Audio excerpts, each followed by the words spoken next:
¿Qué tal amigos y amigas de Fútbol Insólito? ¿Cómo les va? Bienvenidos a un nuevo episodio de la serie Grandes Campeones sin Corona. Esta serie está dedicada a recordar a aquellos equipos que no fueron campeones. Una cosa así como reivindicar la célebre frase: la historia la escriben también los que pierden. Y muchas veces esos que perdieron hicieron más historia, fueron furor y también lograron quedar en el imaginario de la gente como el más recordado, incluso superior al que fue campeón. En esta serie hemos visto el Ferro de Grigol en el 81, la Máquina de River en el 43, al Boca de Maradona en el 95, la selección argentina de la Copa América de Venezuela 2007 y otros episodios más. En este capítulo número 9 de la serie te traemos una historia particular, ya que no estará centrado en una campaña sino en una época, los inicios y mediados de la década del 50, cuando el Independiente era el furor del fútbol argentino y lamentablemente no pudo coronar con un título ninguna de las temporadas donde brilló. Año tras año el rojo de Avellaneda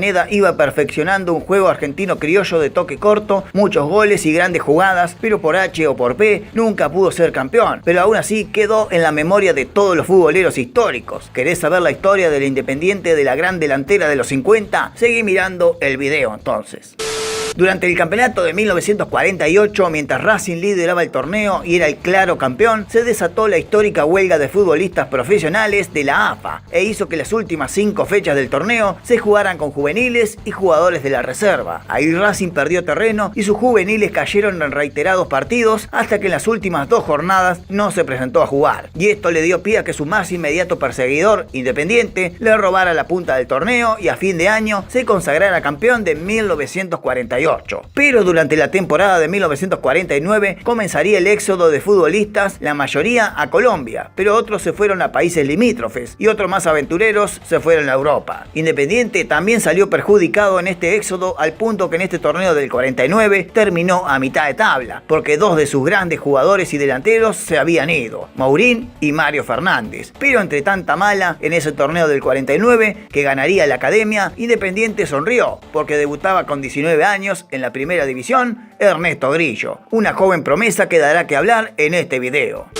Para el torneo de 1950, Independiente continuaba con el rearmado de su delantera, ya que se le fueron otros jugadores más, como Crucci, y dejaría la institución el histórico Capote de la Mata. Grillo ya estaba entre los titulares y a inicio del año habían contratado una joven promesa de Lanús, que venía pidiendo pista en la titularidad, al cual había descendido en aquel polémico desempate con Huracán, y era Carlitos Lacasia. Además, este año también debutó en la primera del Rojo, otro proveniente de las inferiores del Porvenir, Carlos Ceconato. En este torneo Independiente tuvo un flojísimo comienzo donde llegó a estar último, pero con el correr del año y los aceitados jóvenes comenzó la remontada hasta que terminó subcampeón junto a Boca de un nuevo título de Racing. Carlos Lacasia en su primer año convirtió 23 goles, a tan solo uno del máximo scorer del año. La figura del equipo, Ernesto Grillo. El vendaval de buen fútbol de la segunda ronda del año anterior hizo que a inicios del 51 se le diera lugar a un win izquierdo rapidísimo que no tenía lugar en el primer equipo. Estamos hablando de Osvaldo Cruz, que irá teniendo protagonismo a lo largo de esta temporada. Este año fue el famoso año de Banfield Revelación y Racing el candidato, pero detrás estaba el retornado Lanús al círculo superior y el talento Independiente, que con Grillo, Lacasia, Ceconato y Cruz iba aceitando una terrible delantera. Tal punto fue así que el despliegue de notable fútbol que arrojaban estos jóvenes era digno de ver, admirar por los equipos rivales. Grillo desplegaba la gambeta larga, lo contrario a lo que se conocía por De la Mata de la gambeta corta, pero era igual de efectivo. La contundencia de Lacasia recordaban a las mejores tardes de Arsenio Erico. La precisión de Ceconato con los centros, pases y habilidad central recordaban ese aire de inteligencia que respiraba Antonio Sastre. Y bueno, la velocidad de Cruz se resumía en aquellas memorables tardes de desborde de Maril o Zorrilla. Independiente comenzaba a vislumbrar un nuevo equipo con una gran delantera como su base total de fútbol. En el fondo estaban Simonetti, Barraza, Saba o Amaya, que le daban el apoyo defensivo que necesitaba el plantel, que inspiraba tardes y tardes memorables en la doble visera.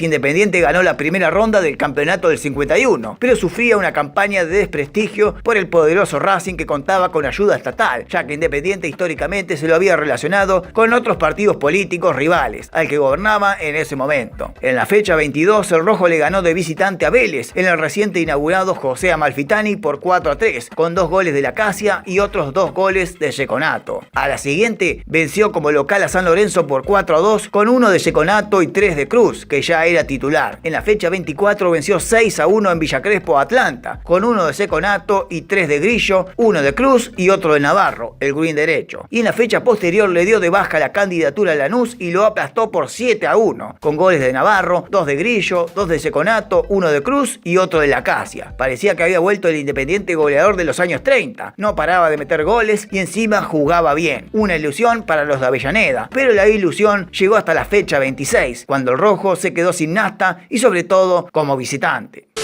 En la jornada 26 cae en Rosario ante Newell's por 2-1 y en la siguiente cae en el clásico con Racing jugado en el Cilindro por 1-0. Y ahí le dejó el liderazgo del torneo a Banfield y posteriormente la candidatura nuevamente a la Academia. Luego vuelve a caer en el Monumental ahora contra River 4-1, en Quilmes ante el local por 3-1 y en el Tomás Ducó ante Huracán por 3-0. De nada sirvieron los triunfos ante Ferro, Estudiantes de La Plata y Chacarita. El torneo lo había perdido y encima lo cerró cayendo 5-0 contra Banfield en la última fecha. Ese rojo del 51 terminó cuarto en el campeonato a 5 puntos del primer puesto empatado entre Banfield y Racing, pero terminó como el equipo más goleador del campeonato con 74 goles a favor, 11 más que Banfield y 14 más que Racing, que fue el campeón otra vez.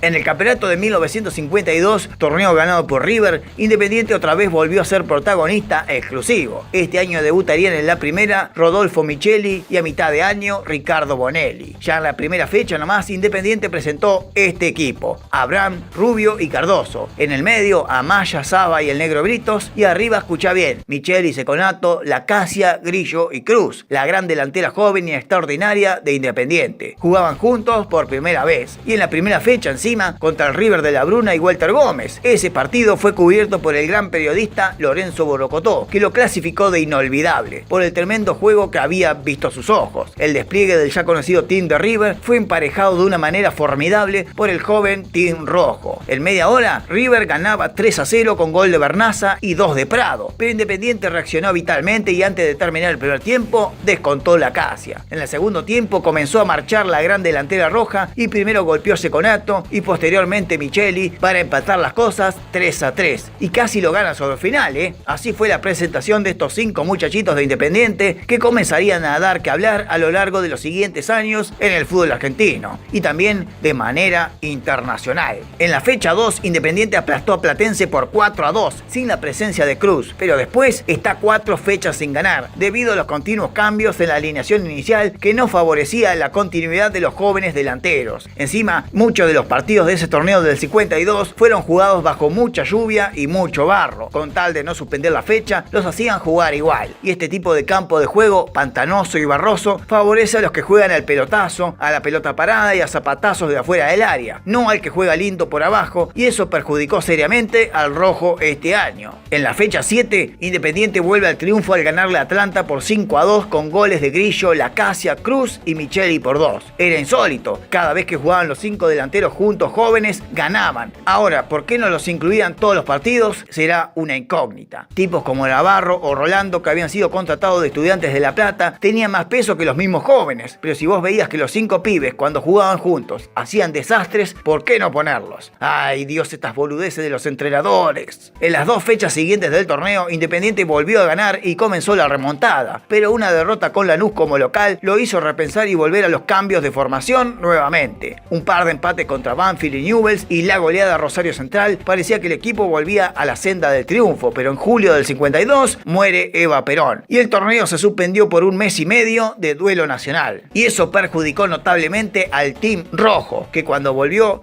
con un empate ante Racing y una derrota ante River. Encima en la fecha 18 se comió 6 en La Plata ante Estudiantes, pero en la siguiente jornada debutó Bonelli en lugar de Ceconato y luego alternarían la posición con La Casia, que fue perdiendo terreno con los años. Este debut vino con buenas noticias. Triunfo ante Boca por 3-1 con gol de Bonelli, Micheli y Grillo. Luego vinieron 2 triunfos seguidos más, pero otra vez la sorpresa y la goleada, cayendo 6-4 en Villa Crespo ante Atlanta. Independiente tenía que ajustar la defensa, no el ataque, pero bueno.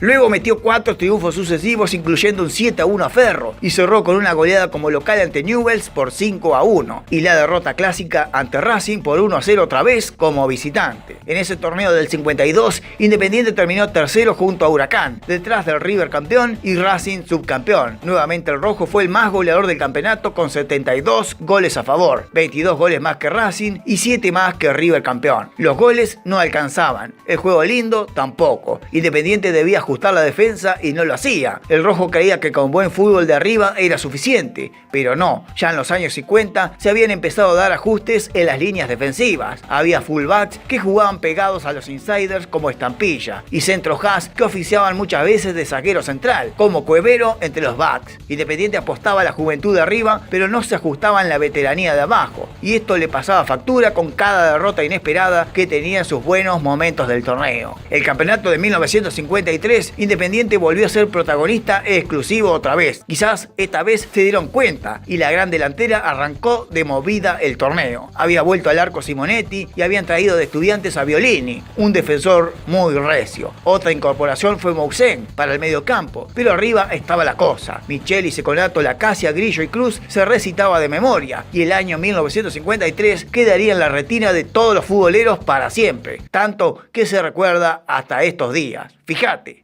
En la primera jornada nomás, Independiente aplastó a Estudiantes como local por 6-2, con 3 goles de Checonato, 1 de Micheli y 2 de Lacasia. Y en las siguientes 2 fechas también triunfó liderando el torneo, 3-3. Vélez lo paró en la fecha 4 con un empate, pero en la quinta goleó 3-0 a San Lorenzo con goles de Seconato y 2 de Grillo. Y acá nace una leyenda, porque el torneo se iba a tomar un respiro de 20 días para darle paso a la mítica e histórica jornada de la recordada visita del primer equipo de Inglaterra al país. Digamos, la revancha de aquel 2-1 en Wembley de 1951, donde la descoció el arquero de Vélez, Rugilo, apodado el León de Wembley. Ahora los ingleses venían a la tierra del tango, a ver qué tan guapos eran como visitantes. Valentín Suárez, el presidente de la AFA, aconsejó a Guillermo Stabile, entrenador de la selección argentina y de Racing a la vez, que no se rebusque en buscar delanteros de uno u otro equipo para quedar bien con todos, que vaya directamente a hablar con Independiente y que el equipo rojo le otorgue los 5 delanteros. Esos 5 pibes meten de a 3 goles por partido, decía Valentín Suárez. Son una maravilla, decía el viejo caudillo de Banfield. Y así fue. Stabile convocó para jugar contra Inglaterra a 11 jugadores de tan solo 3 equipos: Boca, Racing e Independiente. Ninguno de River, que era el flamante campeón en ese momento. Insólito. Argentina salió a jugar con Musi Messi al arco, de Boca, Pedro El Hacha y García Pérez, saga defensiva de Racing. En el diome, Lombardo y Mourinho, de Boca. Y cerraba Ernesto Gutiérrez, de la Academia. Y arriba, los que conocés: Micheli, Seconato, Lacasia, Grillo y Cruz. Los 5 delanteros de Independiente. La tarde del 14 de mayo de 1953 fue histórica. Un monumental repleto con más de 85.000 personas en un monumental que todavía le faltaba una tribuna,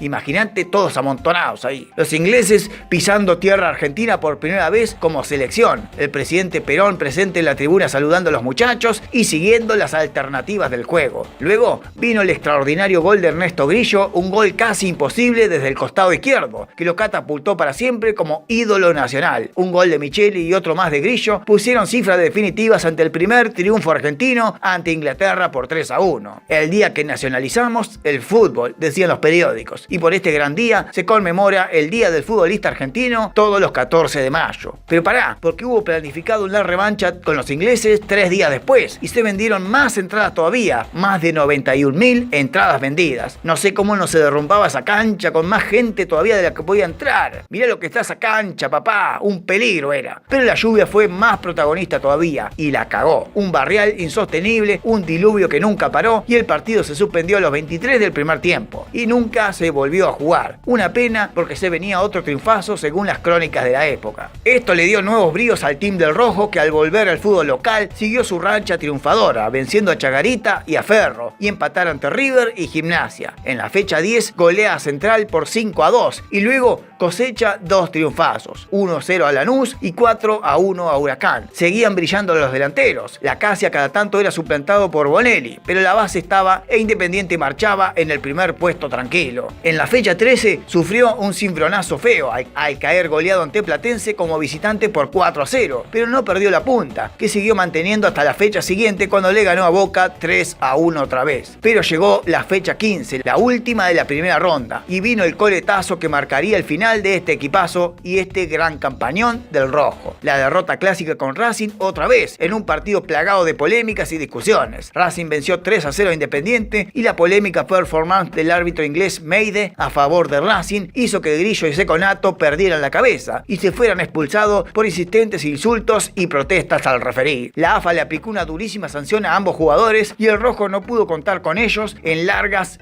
fechas. Eso hizo perder terreno a Independiente, que terminó la primera ronda del torneo primero. Sin embargo, con el correr de la segunda rueda, iría perdiendo protagonismo en el campeonato otra vez ante la ausencia de dos de sus mejores estrellas. Tal fue la abrumadora decadencia anímica de Independiente que no ganó ninguna de las primeras 10 fechas de la segunda ronda. Sí, como escuchaste, terminó primero en la primera parte del torneo y luego con la expulsión de 2 jugadores no ganó en 10 fechas seguidas. Recién en la fecha 26 volvió al triunfo, 2-1 ante Lanús, cuando el torneo ya lo lideraba River, seguido por Vélez y Racing. El rojo perdió notablemente el terreno y el campeonato y solo cerró con 3 victorias, una campaña que pintaba para campeón, si no fuera por ese maldito clásico contra Racing. En la fecha 28 le ganó a Platense 3-1, en la fecha 29 venció a Boca en la Bombonera 3-1 y en la última se tomó revancha y dejó sin posibilidad de alcanzar el título y aplastó a Racing por 5-1. El día que Grillo brilló metiendo 3 goles más.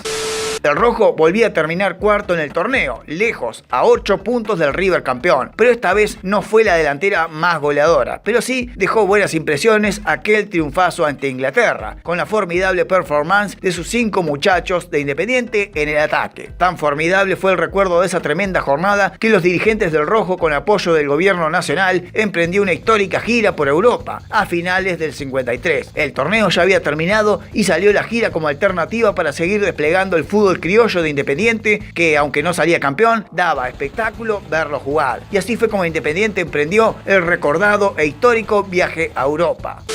En esa gira Independiente jugó 12 partidos. El primero y el más recordado de todos fue el apabullante triunfazo en Chamartín ante el Real Madrid de Di Stéfano, Gento, Joseito y Zárraga por 6-0. Sí, 6-0 ganó Independiente ese partido en lo que sigue siendo hasta hoy en día la peor derrota como local del Real Madrid en un match amistoso. Luego venció al Valencia en el Mestalla por 3-0, empató con el Sevilla 1-1, le ganó 5-3 al Atlético de Madrid, le ganó 2-1 al Benfica en Portugal y 2 días después aplastó 8-1 al Sporting Lisboa como local. Cayó en San Mamés ante el Bilbao por 5-2 ya en enero del 54. Luego le ganó al Celta en Vigo 2-1. Cayó ante el Rouen en Francia por 3-2 y le ganó 3-0 al Weiner de Austria jugado en Bélgica. También le ganó 3-1 en combinado holandés y cerró con derrota en Inglaterra ante el Huddersfield Town por 3-2. Luego de esa gira era notable el rendimiento del equipo con Bonelli como central de ataque. Así que Carlos Lacasia durante la temporada del 54 perdió el puesto y luego fue cedido a otro equipo al año siguiente. Y un Independiente que venía de hacer tremenda gira exitosa por Europa se preparó con todo para el inicio del torneo del 54. Ya habían debutado los hermanos Baraca y con eso el equipo encontró solidez defensiva que no tenía en años anteriores. Y el rojo arrancó ganándole a Chacarita 1-0 con gol de Grillo. Pero en la segunda fecha hizo lo más espectacular del año: golear a Boca en la Bombonera por 3-0, el día que fue baile absoluto. Se quedó corto, decían las crónicas de la época. Los goles de Cruz y Bonelli eran poco a lo que jugó Independiente esa jornada que lideraba el torneo. 2 fechas después, Independiente aplastó a Racing como visitante por 4-1, en lo que fue el primer triunfo de Independiente en el cilindro en la historia luego de 3 derrotas sucesivas. Pero luego la medianía e irregularidad de siempre, 3 partidos sin ganar y River volvía a encabezar las posiciones. Pero en la octava fecha vino el cataclismo del año. Independiente le ganó a River 3-2 en el Monumental. Monumental, con otra performance de su gran delantera, y lo bajó de la punta. Pero en Rosario, Boca ganaba 1-0 con gol de Mourinho y alcanzaba la punta del torneo por primera vez en 8 años. Desde 1946 que Boca no era puntero de un torneo, y eso comenzó a levantar polvadera en todas las canchas cuando la masa de Boca comenzó a inundar todos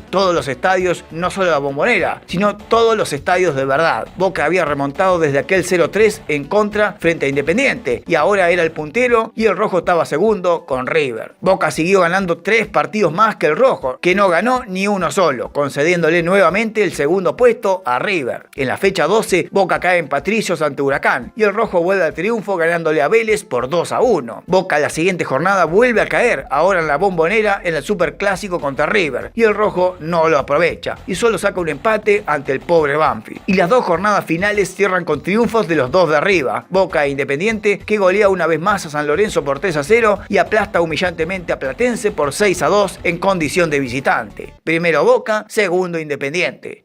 La segunda rueda del campeonato arranca mal para Independiente, que cae ante Chacarita, y Boca vence a Newell's. Pero en la fecha 17 se enfrentan los dos primeros en Avellaneda. Independiente recibe al Boca puntero y el del mar de gente que llevó a venderse más de 62.000 entradas en la doble visera, que con los hinchas de Independiente que entraban gratis por ser socios, hubo más de 90.000 personas en ese estadio ese día, que terminó con otra victoria de Independiente por 3-1 y vuelta al ruedo del candidataje. Después de un pobre empate ante Central en Rosario, Independiente hilvanó 3 victorias seguidas, incluyendo otra más ante Racing en el medio. Pero Boca no aflojaba, y el rojo con Grillo cada vez más líder, y los goles de Bonelli no alcanzaban. 3 partidos más sin ganar, donde Boca justamente ganó los 3. Era preámbulo para divisar que el título otra vez le sería esquivo para los de Avellaneda. Terminada la fecha 24, Boca venía primero y el rojo estaba tercero a 6 puntos de lejanía. Solo le descontó un punto en la fecha 26, completamente matizada por una lluvia torrencial que alteró todos los partidos, donde Boca no ganó y el rojo sí. En la fecha 27, Boca aplastó a Huracán por 6-1 y el rojo a Vélez como visitante. No hubo modificaciones que vislumbraba ya el título de Boca. En la fecha 28, Boca visitó en el Monumental a River, y si ganaba era campeón, pero jugó su peor partido del año y volvió a caer en el Superclásico ahora por 3-0, mientras Independiente le descontó 2 puntos al ganar su jornada ante Banfield. En la siguiente jornada, jugada un día de semana, se adelantó la fecha y la vuelta olímpica de Boca, que venció como local a Tigre 1-0 con gol de Baiocco y gritó campeón luego de 10 años. Poco le servía el triunfazo del rojo en Boedo ante San Lorenzo por 5-1. Y sobre la fecha final, Boca aplastó a Gimnasia La Bombonera por 7-1 y el rojo concluyó con un empate en 1 ante Platense. La campaña de Independiente en 1954 lo colocó como subcampeón de ese Boca y el equipo menos goleado detrás del mismo campeón. Aflojó en goles a favor, pero siguió con la misma calidad técnica que lo caracterizaba en todos esos años. El año 1955 comienza la despedida de este gran equipo. Los últimos partidos que jugarían juntos, los 5 delanteros ya no tan jóvenes, sumando otra nueva frustración a pesar del buen juego, el estilo conceptualista del fútbol criollo del rojo y las constantes goleadas. Independiente siempre perdía con el menos pensado. La campaña de 1955, que derivó en un nuevo cuarto puesto, ya sin tantos goles a favor, fue pobre. Arrancó ganando las primeras 3 jornadas del torneo, pero pronto se vio que solo era el comienzo porque estuvo 3 empates seguidos luego. Héctor Gatti comienza a reemplazar a Seconato y Servino, retornado de Colombia, gracias a la amnistía que la AFA les permitió a los que habían ido a Colombia en el 49 volver a la Argentina, reemplazó a Micheli en varias fechas. Ya la delantera completa no jugaba todos los partidos. Entre la fecha 8 y 10, Independiente perdió los 3 partidos seguidos, alejándose para siempre del torneo que comandaban Boca y River. Ni las victorias ante Huracán y Ferro volvieron a poner al rojo a tiro del torneo. Al buen momento siempre le seguía un chato periodo de 3 empates seguidos de nuevo. La primera rueda la ganó Boca, seguido por River y Racing. El rojo estaba lejísimos y la lejanía la cortó con 4 triunfos sucesivos, pero después vinieron las derrotas con Boca, Racing y Tigre, y otra vez debajo de los primeros. El triunfo en la última fecha ante Platense solo sirvió para terminar cuarto a 9 puntos del River campeón, y en 1956 fue el final. El rojo a inicios del 56 trajo algunas buenas contrataciones como un gran arquero, Julio Cosi, el extraordinario arquero de Platense que volvió de Colombia para cuidar la valla roja. También aparecieron dos defensores recios más que darían que hablar en el rojo de la década del 60, el Hacha Navarro y el Chivita Maldonado. Lamentablemente Ceconato perdió la titularidad con Aveledo y Bonelli vivía lesionado. De la gran delantera solo quedaba Micheli, Grillo y Cruz. Recordemos que el año anterior la Argentina había vuelto a la Copa América en Chile luego de 8 años de ausencia y había sido campeón de nuevo, gracias al enorme aporte de los delanteros del rojo, como Ceconato, Grillo y Micheli, que fue la figura del torneo y se ganó gracias a un gol de él. Al menos un título en la selección ganaron, no en Independiente, pero con la selección sí fueron campeones. Pero en 1956 se terminó la leyenda de la histórica delantera roja. El 7º puesto y el 8º puesto del 57 pusieron cifras definitivas a este equipazo que se terminó cuando se fue Ceconato y Grillo fue contratado por el fútbol italiano.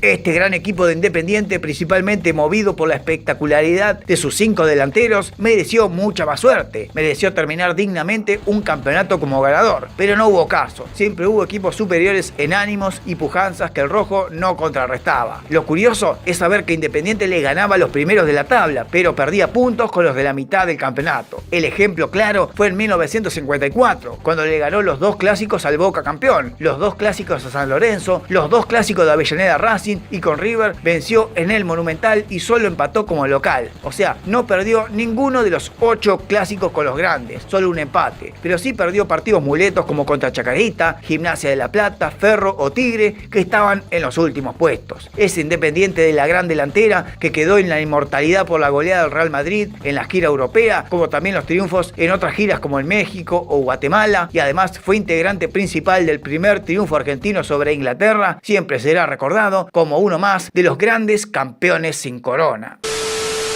Si te gustó este video, regálame un buen like, una comentada abajo qué te pareció, qué equipo tiene que aparecer entre los grandes que no fueron campeones en esta serie, y bueno, suscríbete al canal, que eso me ayuda también mucho. Salute a toda la parcialidad roja que vea este video y compartila por supuesto con los hinchas de Independiente. Y bueno, seguí mirando estas otras historias del canal. ¡Nos vemos!